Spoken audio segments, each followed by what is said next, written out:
एवरिल ने गहरी सांस ली। माँ की बात उसके दिल में उतर गई। शाम ढलते ही वह फिर फूल चांद वन की तरफ चल पड़ा। आज आसमान हल्के सुनहरे रंग का था। हवा में गुलाबी पंखुड़ियां पहले से ज्यादा थी। वे पंखुड़ियां उसके आसपास उड़ती हुई जैसे रास्ता बना रही थी। जैसे ही एवरिल जंगल में दाखिल हुआ, फूलों ने हल्की चमक से उसका स्वागत किया, लेकिन आज उनकी चमक थकी हुई थी। हरी बेलों पर लगे सफेद फूल नीचे झुके हुए थे। गुलाबी पंखुड़ियां हवा में कम और जमीन पर ज्यादा थी। ऐसा लग रहा था जैसे पूरा जंगल ब्लॉसम की कमजोर होती रोशनी को महसूस कर रहा हो। झूले के पास ब्लॉसम खड़ी थी। उसके सुनहरे बालों में वही हरी पत्तियां और छोटे सफेद फूल लगे थे, लेकिन आज उनमें पहले जैसी ताजगी नहीं थी। एवरिल को देखते ही वह मुस्कुराई। उसका दर्पण कहाँ मिलेगा? उसने पूछा। ब्लॉसम ने जंगल के भीतर गहरे रास्ते की ओर इशारा किया। फूलों की झील में। वहां तक पहुंचने के लिए हमें गुलाबी सुरंग से गुजरना होगा। वहां पेड़ों की शाखाएं गोल गोल होकर रास्ता बनाती हैं। दिन में वह जगह सुंदर लगती है, लेकिन रात में वहां हर पंखुड़ी किसी याद को छूती है। किस तरह की याद? जो दिल को कमजोर कर दे। एवरिल ने हल्की मुस्कान के साथ कहा। तो फिर आज दिल को मजबूत रखना होगा, ब्लॉसम ने धीरे से कहा। कभी कभी दिल को मजबूत रखने का मतलब रोना रोकना नहीं होता एवरिल, कभी कभी इसका मतलब होता है रोते हुए भी सही रास्ते पर चलना। एवरिल के पास उस बात का कोई जवाब नहीं था। दोनों साथ चल पड़े। फूल चांद वन आज और भी रहस्यमय लग रहा था। हरी बेलें उनके रास्ते से खुद हटती जा रही थी।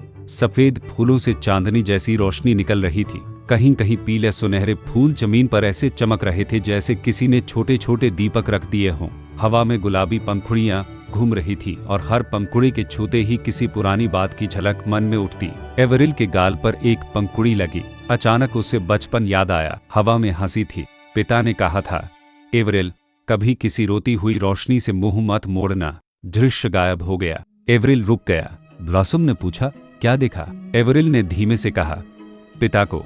तुम उन्हें बहुत याद करते हो, हर दिन, लेकिन आज पहली बार लग रहा है कि वह सिर्फ मेरे पिता नहीं थे, वह इस कहानी का हिस्सा थे। ब्लॉसम कुछ पल चुप रही। थोड़ा आगे जाकर पंखुड़ियां ब्लॉसम के आसपास घूमने लगी। उसके चेहरे पर दर्द उभर आया। एवरिल ने पूछा, तुमने क्या देखा? ब्लॉसम ने आंखें बंद कर ली। माँ का, वह मुझे ढूंढ रही हैं। परी लोक में जब कोई परी अपने घर से दूर खो जाती है तो उसकी माँ के फूल सूखने लगते हैं। मुझे डर है कि मेरी माँ के आंगन के फूल अब तक मुरझा गए होंगे। एवरिल ने धीरे से कहा, हम तुम्हें वापस भेजेंगे। ब्लॉसम ने उसकी तरफ देखा। तुम हर बार यही कहते हो और हर बार मुझे थोड़ा और यकीन हो जाता है। चलते चलते वे गुलाबी सुरंग तक पहुंचे, लेकिन जैसे ही वे भीतर गए, हवा बदल गई। सुरंग के बीच में पंखुड़ियां तेज घूमने लगी। एक धीमी आवाज आई, जो दिल में छिपा है उसे छिपाकर कोई फूलों की झील तक नहीं पहुंच सकता। एवरिल ने चारों तरफ देखा। ये किसकी आवाज है? ब्लॉसम ने धीमे से कहा, वन की। जंगल बोलता है। यह जंगल सिर्फ पेड़ों का नहीं है, यह द्वार का रक्षक है। अचानक पंखुड़ियां दो हिस्सों में बंट गईं। सुरंग के अंत में सुनहरी रोशनी फैल गई। रास्ता खुल गया। ब्लॉसम ने एवरिल को देखा। तुम्हें दर्द हुआ? एवरिल ने हल्की मुस्कान के साथ कहा, थोड़ा। झुश बात। ब्लॉसम की आंखों में आंसू थे, फिर भी वह हल्का सा मुस्कुरा दी। सुरंग के बाद वे फूलों की झील तक पहुंचे। वह जगह इतनी सुंदर थी कि कुछ पल दोनों चुप रह गए। झील का पानी बिल्कुल साफ था, लेकिन उसमें आसमान नहीं, फूलों की छाया दिख रही थी। सफेद कमल पानी पर तैर रहे थे। किनारों पर गुलाबी फूल झुके हुए थे। हरी घास पर ओस की बूंदें चमक रही थी। हर बूंद में पीली सुनहरी रोशनी कैद थी। ऐसा लगता था जैसे पूरी झील चांदनी और फूलों की सांसों से बनी हो। झील के बीचों बीच पानी के अंदर कोई चीज चमक रही थी। ब्लॉसम ने फुसफुसाकर कहा, ओस का दर्पण। एवरिल ने पानी में झांक कर देखा। नीचे एक गोल दर्पण था, जिसकी सतह ओस की बूंद जैसी चमक रही थी। इसे निकालना होगा। हाँ, ब्लॉसम बोली, लेकिन यह हाथ से नहीं निकलता। इसे बाहर आने के लिए भरोसे का आंसू चाहिए। एवरिल ने पूछा, भरोसे का आंसू? जब कोई अपना डर छुपाए बिना किसी पर भरोसा करता है, तब जो आंसू गिरता है वही दर्पण को जगा सकता है। एवरिल ने ब्लॉसम की तरफ देखा। ब्लॉसम ने नजरें झुका ली। मुझे इंसानों पर भरोसा करना सिखाया नहीं गया था, उसने कहा। हमारे लोक में कहा जाता है कि इंसान फूल तोड़ लेते हैं, लेकिन उनकी जड़ नहीं समझते। वे सुंदरता चाहते हैं, लेकिन उसकी आजादी नहीं। एवरिल ने बहुत शांत आवाज में कहा। और अब? ब्लॉसम ने उसकी आंखों में देखा। अब मुझे लगता है कि हर इंसान ऐसा नहीं होता। उसकी आंखों से एक आंसू गिरा। आंसू झील में गिरते ही पानी में सुनहरी लहर फैल गई। सफेद कमल एक साथ खिल उठे। झील की सतह चमकने लगी और धीरे धीरे ओस का दर्पण पानी से ऊपर उठने लगा। लेकिन उसी क्षण हवा ठंडी हो गई। झील के दूसरे किनारे से काली धुंध उठी। काली बेला आ गई थी। इस बार उसकी आकृति पहले से साफ थी। वह धुएं और कांटों से बनी हुई लग रही थी। उसके सिर पर सूखी बेलों का मुकुट था और उसकी आंखों में लाल रोशनी जल रही थी। भरोसा, वह हंसी। एक परी ने इंसान पर भरोसा किया। कितना सुंदर, कितना मूर्खतापूर्ण। एवरिल ब्लॉसम के आगे खड़ा हो गया। काली बेला ने कहा, एवरिल, तू क्यों डर रहा है? यह दर्पण तुझे सच दिखाएगा, देखना चाहेगा। एवरिल ने जवाब नहीं दिया। काली बेला ने हाथ उठाया। झील का पानी काला होने लगा। दर्पण में एक दृश्य उभरा। एवरिल ने देखा ब्लॉसम उसकी दुनिया में रह गई है। उसके पंख गायब हो चुके हैं। वह एवरिल के घर के आंगन में बैठी है। माँ उसके बालों में फूल लगा रही हैं। घर में हंसी है। एवरिल खुश है। ब्लॉसम भी मुस्कुरा रही है। काली बेला की आवाज आई, देखा, तू उसे रोक सकता है। उसकी यादें मिट जाएंगी। वह अपना दुख भूल जाएगी। तू उसे पालेगा। एवरिल का दिल कांप गया। दृश्य इतना सुंदर था कि उसे तोड़ना कठिन था। ब्लॉसम ने भी दृश्य देखा। उसका चेहरा सफेद पड़ गया।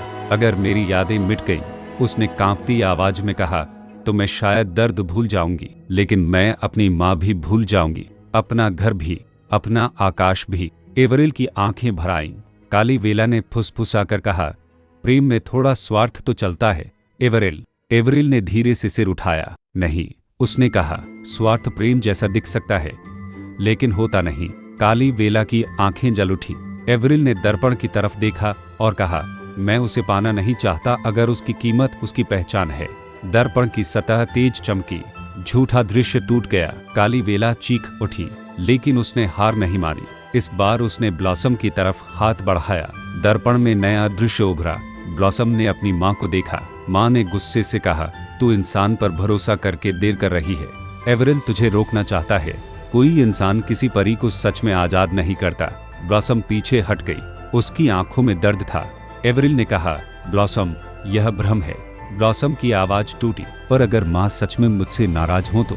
एवरिल ने धीरे से कहा, माँ नाराज हो सकती हैं, पर वह तुम्हारे घर लौटने का रास्ता बंद नहीं करेंगी। ब्लॉसम ने दर्पण में दिखती अपनी माँ को देखा, फिर आंखें बंद कर ली। मेरी माँ मुझे पहचानती हैं। वह डर में भी मुझे प्यार से पुकारेंगी, शक से नहीं।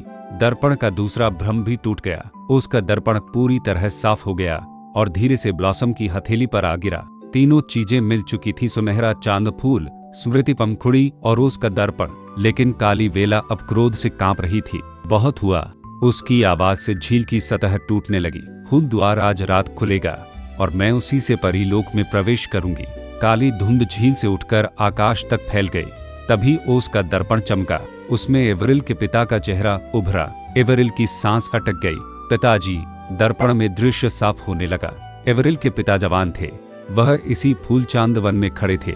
उनके सामने एक परी थी, जिसके पंख सुनहरी रोशनी से भरे थे। उसके बालों में सफेद फूल थे।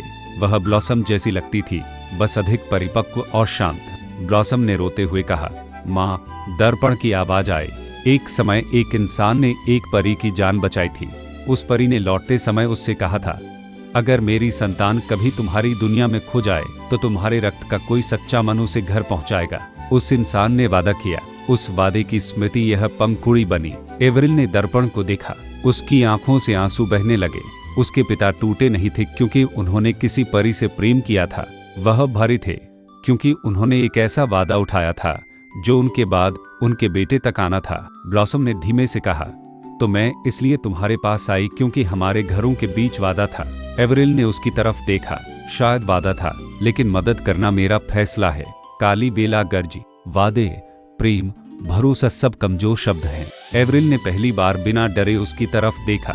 नहीं, कमजोर वही होता है जो किसी की रोशनी चुराकर मजबूत बनना चाहता है। उसका दर्पण चमका। झील की बची हुई रोशनी, स्मृति पंखुड़ी की गर्मी और चांद फूल की सुनहरी चमक एक साथ उठी। काली बेला कुछ देर के लिए पीछे हट गई। ब्लॉसम ने कहा, हमें अभी झूले वाली जगह लौटना होगा। फूल द्वार वही खुलेगा। तीसरी रात शुरू हो चुकी है। एवरिल ने उसका हाथ पकड़ा और दोनों भागे। जंगल बदल रहा था। जो रास्ते पहले फूलों से भरे थे, वहां अब काली बेलें फैल रही थी। सफेद फूल मुरझाकर झुक रहे थे, गुलाबी पंखुड़ियां तेज हवा में उलझ रही थी, सुनहरी रोशनी जगह जगह बुझ रही थी। लेकिन जैसे जैसे एवरिल और ब्लॉसम आगे बढ़ते, उनके कदमों के नीचे थोड़ी थोड़ी रोशनी लौटती। शायद जंगल अभी भी उम्मीद छोड़ना नहीं चाहता था। झूले वाली जगह पर पहुंचते ही चांद पूरा निकल आया। फूलों वाला झूला अपने आप हिल रहा था। उसके ऊपर सफेद फूलों की छत चमक रही थी। बीच में जमीन पर सुनहरा चांद फूल, स्मृति पंखुड़ी और उसका दर्पण रखने की जगह खुद बन गई। ब्लॉसम ने कांपते हाथों से तीनों चीजें वहां रखी। रोशनी ओछी, पहले सफेद, फिर हरे, फिर गुलाबी, फिर पीली सुनहरी। धीरे धीरे हवा में फूल द्वार बनने लगा। द्वार गोल था, लेकिन पत्थर का नहीं, वह फूलों, चांदनी और ऊन से बना था। उसके किनारों पर सफेद कमल खिले थे, बीच में गुलाबी बेलें लिपटी थी और भीतर सुनहरी रोशनी बह रही थी। द्वार के उस पार परी लोग दिखाई देने लगा। दूर सफेद फूलों के महल थे, हरी पहाड़ियों पर चमकती नदियां बह रही थी, गुलाबी पेड़ों से पंखुड़ियां उड़ रही थी। आसमान पीली सुनहरी रोशनी से भरा था और द्वार के सामने एक स्त्री खड़ी थी, ब्लॉसम की माँ। ब्लॉसम, उनकी आवाज फूलों की घंटियों जैसी थी, लेकिन उसमें टूटे हुए इंतजार का दर्द था। ब्लॉसम रो पड़ी। माँ, वह आगे बढ़ी, लेकिन तभी काली धुंध ने पूरे मैदान को घेर लिया। काली बेला द्वार के सामने आ खड़ी हुई। धन्यवाद एवरिल, उसने ठंडी हंसी के साथ कहा, तुमने मेरे लिए द्वार खोल दिया। उसकी धुंध द्वार की ओर बढ़ने लगी। ब्लॉसम चीखी, नहीं। एवरिल ने उसका दर्पण उठा लिया। दर्पण में काली बेला का चेहरा दिखाई दिया। पहली बार उसकी धुंध के भीतर कुछ साफ दिखा, एक टूटा हुआ फूल जो कभी सफेद रहा होगा पर अब काला हो चुका था। ब्लॉसम ने कांपती आवाज में कहा, काली बेला भी कभी परी थी। काली बेला गरजी, चुप। दर्पण ने सच दिखाया, वह कभी एक फूल परी थी जिसे अपनी रोशनी पर गर्व था। जब किसी ने उसे सबसे सुंदर नहीं कहा तो उसने दूसरों की रोशनी चुरानी शुरू की। धीरे धीरे उसकी अपनी रोशनी बुझ गई और वह धुंध बन गई। एवरिल ने कहा, तुम्हें परी लोग चाहिए क्योंकि तुम्हारे भीतर अपना घर खो गया है। काली बेला की आंखें और लाल हो गईं। मुझे दया मत दिखा, इंसान। वह एवरिल की तरफ झपटी। एवरिल जमीन पर गिर पड़ा। दर्पण दूर जा गिरा। ब्लॉसम ने अपनी बची हुई रोशनी से उसके चारों तरफ फूलों का घेरा बना दिया, लेकिन उसकी शक्ति खत्म हो रही थी। द्वार कांपने लगा। ब्लॉसम की माँ उस पार से बोली, ब्लॉसम जल्दी, द्वार ज्यादा देर नहीं रहेगा। ब्लॉसम ने एवरिल की तरफ देखा। यह वही पल था जिससे दोनों डर रहे थे। जाना जरूरी था, रुकना असंभव था। एवरिल उठकर खड़ा हुआ। उसकी आंखों में आंसू थे, लेकिन चेहरे पर शांति थी। ब्लॉसम ने कहा, अगर मैं चली गई तो? एवरिल ने बहुत धीमे कहा, तो तुम बच जाओगी और मैं तुम्हें याद रखूंगा। ब्लॉसम के होंठ कांपे। अगर मैं लौट न सकी, एवरिल ने जवाब दिया, फिर भी मैं तुम्हें रोकूंगा नहीं। काली बेला ने हंसते हुए कहा, यही है सच्ची इच्छा का समय। बोलो एवरिल, क्या चाहते हो? इसे अपने पास, इसकी याद, इसका प्रेम या इसका लोक? पूरा जंगल शांत हो गया। फूलों की पंखुड़ियां हवा में ठहर गई। झूला रुक गया। चांदनी स्थिर हो गई। एवरिल ने ब्लॉसम की तरफ देखा। उसने उस लड़की को देखा जो पहली रात फूलों के झूले के पास रो रही थी। वह परी जो घर लौटना चाहती थी। वह मुस्कान जिसने जंगल में पंखुड़ियां उड़ा दी थी। वह भरोसा जिसने उसका दर्पण जगा दिया था। उसके दिल का एक हिस्सा चिल्लाया, उसे रोक लो। लेकिन उसी दिल में पिता की आवाज उठी, प्रेम पकड़ने का नाम नहीं, रास्ता दिखाने का नाम है। एवरिल ने आंखें बंद की। उसके गाल पर आंसू बहा। फिर उसने दोनों हाथ जोड़कर चांद की ओर देखा और कहा, मेरी इच्छा है कि ब्लॉसम अपने घर सुरक्षित लौट जाए, उसकी फूल रेखा फिर से जग जाए, उसकी माँ उसे गले लगा सके, और अगर मेरी याद उसके रास्ते में बोझ बने तो उसे वह बोझ भी न मिले, बस वह खुश रहे। यह सुनते ही पूरा फूल चांद वन उजाले से भर गया। सफेद फूल एक साथ खिल उठे। हरी बेलें चमकने लगी। गुलाबी पंखुड़ियों की वर्षा होने लगी। सुनहरी रोशनी आसमान से झरने लगी। उसकी फूल रेखा अचानक तेज चमक उठी। उसके पंख फिर से फैल गए, सफेद, पारदर्शी, सुनहरी रोशनी से भरे हुए। टूटे हिस्से पर हरे और गुलाबी फूलों की महीन चमक दौड़ गई। काली बेला चीखने लगी, नहीं, यह द्वार मेरा था। सच्ची इच्छा की रोशनी ने उसे चारों तरफ से घेर लिया। उसका दर्पण उसके सामने उठा और उसमें उसका असली चेहरा दिखाई दिया, एक डरी हुई अकेली परी जिसने जलन में खुद को खो दिया था। पहली बार काली बेला की आवाज टूट गई, मेरा भी घर था।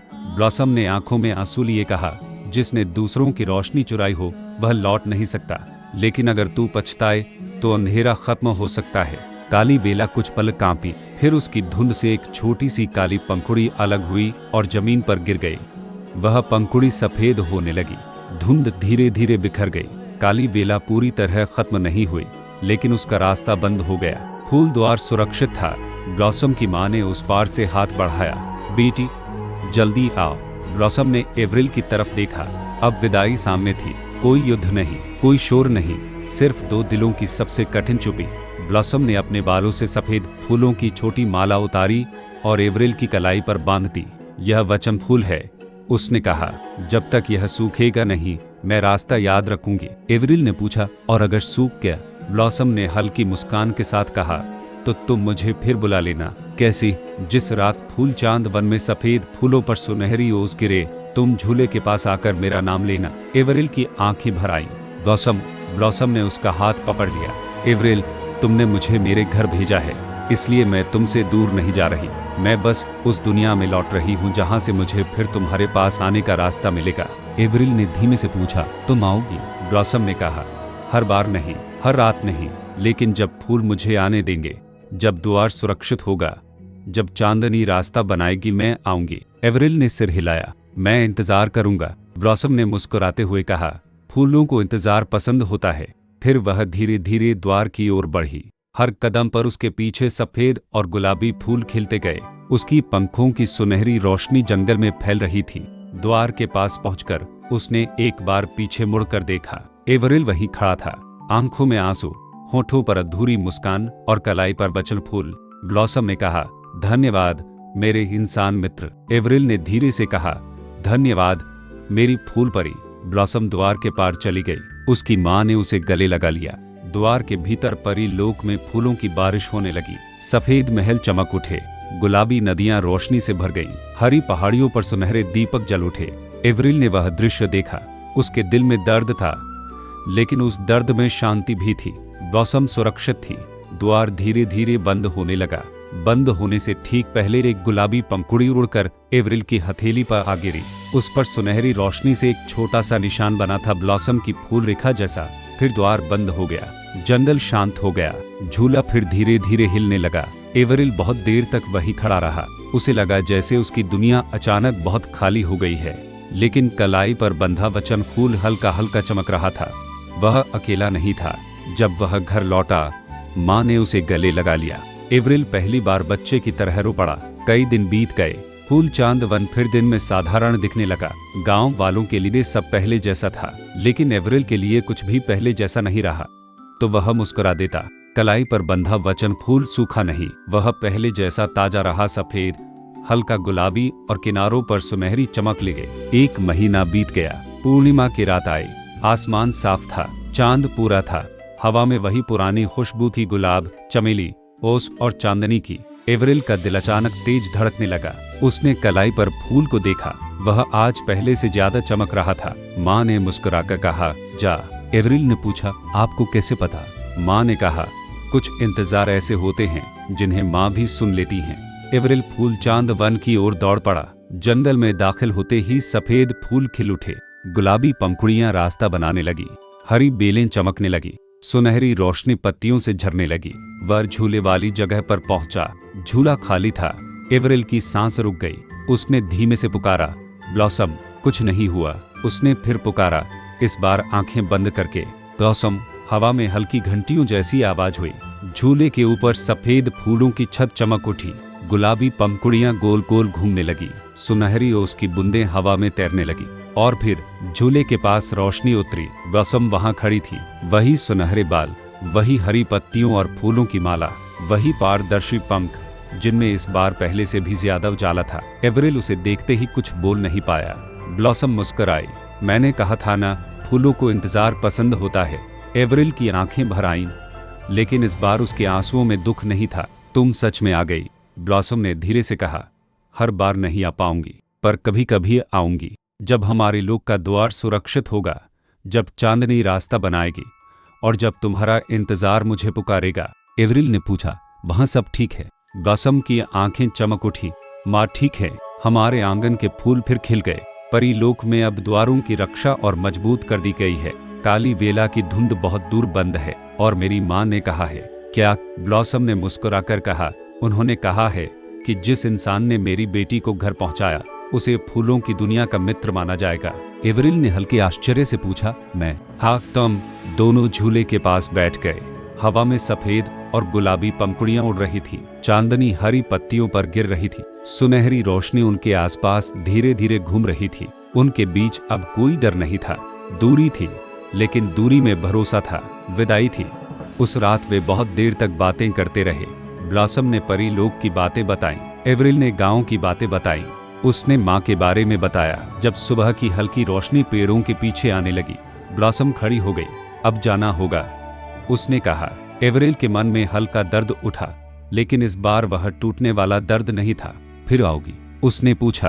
ब्लॉसम ने अपनी हथेली उसकी कलाई पर रखी। वचन फूल चमक उठा। जब भी यह फूल सुनहरी ओस से भर जाए, समझ लेना मैं पास हूँ।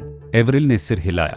ब्लॉसम ने अपने पंख फैलाए। रोशनी उसके चारों ओर घूमी। जाने से पहले उसने एक गुलाबी पंखुड़ी एवरिल की हथेली पर रखी। इसे संभाल कर रखना। यह याद दिलाएगी कि कुछ प्रेम अधूरे नहीं होते, बस दो दुनियाओं के बीच खिलते हैं। एवरिल ने पंखुड़ी को संभाल लिया।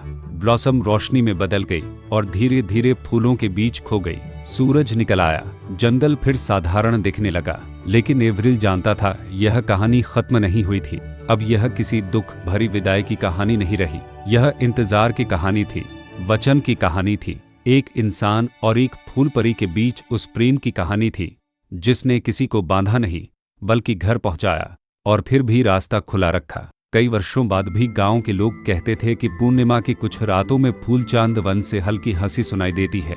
सफेद फूलों पर सुनहरी ओस जमती है।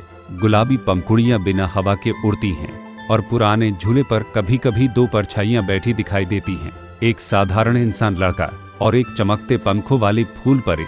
लोग उसे कहानी समझते रहे, लेकिन एवरिल जानता था कुछ कहानियां सच होती हैं, बस वे फूलों, चांदनी और इंतजार की भाषा में लिखी जाती हैं।